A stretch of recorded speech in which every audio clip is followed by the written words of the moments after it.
Well, I heard the first verse that I got in my native village of Eatonville, Florida, from George Thomas. And I'm going to sing, I guess all the tune is the same. I'm going to sing verses from a whole lot of places. I love the town of Eatonville. This is my family's history. To be a part of a Black community that was started by my ancestors. Joseph Clark was a man with a vision. He was an entrepreneur. He was innovative. He was a visionary. And to thank him and 26 other men, that's how this town got started. So I'm very, very proud of that background. But everybody was much friendly because there wasn't about 5 or 6 houses in Eatonville, in this area. Everybody looked out for each other.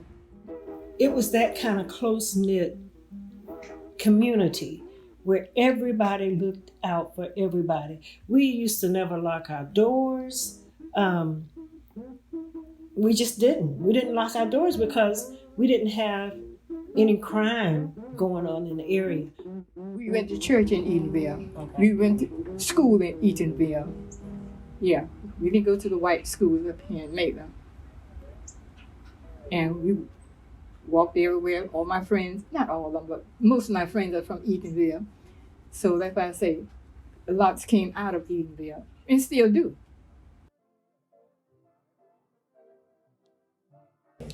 I think that the church has had a lasting, profound impact on the community. Eatonville has always been a community that went to church. They loved the Lord. We didn't have 3 little churches in Eatonville. That was St. Lawrence, my church, Macedonia, and Oakland, the little church you just passed. There was the only 3 churches. And Macedonia and Oakland got their start right out of St. Lawrence.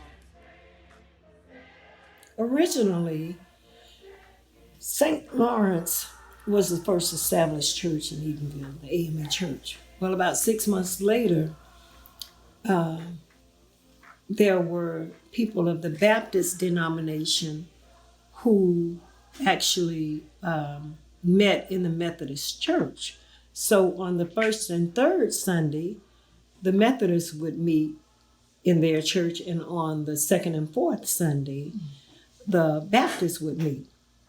And that tradition went on until, believe it or not, until 1987. During my time, there was only one school for the blacks. And we went to Hungerford. It's called Hungerford School, where that library is now.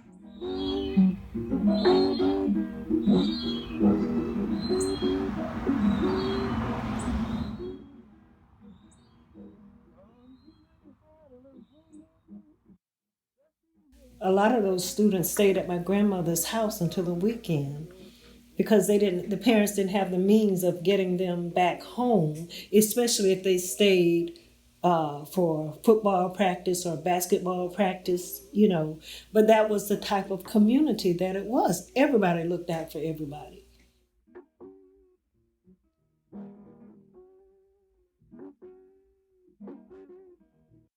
When they took our school away from us, I think that had the most devastating impact on this community. That dashed a lot of hope for a lot of people.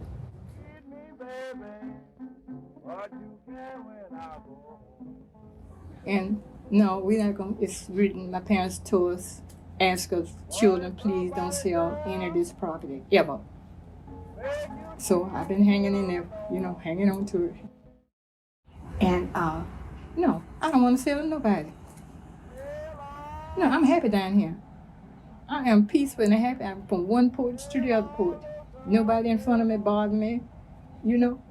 Why leave? Why sell for money?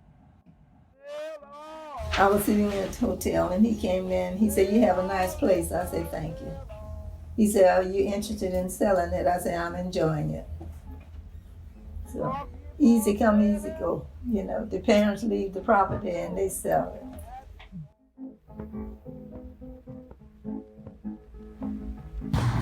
Well, I know you want me. You lay down on my bed. You bring that old bad moonshine. He was offering $40,000 for those houses, and I think it was my generation that was just that $40,000 looked like $1 million. First, you got to know what your stuff is worth. You have to understand the value of what you have, your community, and the bigger picture. And some people, this is just my opinion, some people value what they can put in their hand more than the heritage of the community. That's it. If you leave a property to a child, grandchild, who says, "I'm never coming back there," I get tired of paying property taxes on it. That's what they'll say, and you get what you get. So what do you do? I want to see us buy back our community. I mean, there's still people who definitely have a lot of pride in Eatonville, but we want even more, you know, because we are the oldest incorporated municipality in the United States of America. We want people to know that. We want people to see that. I think we just have such a rich history, and we need to just make sure everybody knows about it. We need to have museums here that tell the story, to tell our story. And I think that's one of the things that's going to help us to accomplish a lot of things, is we got to tell our story. People got to have to know about Eatonville.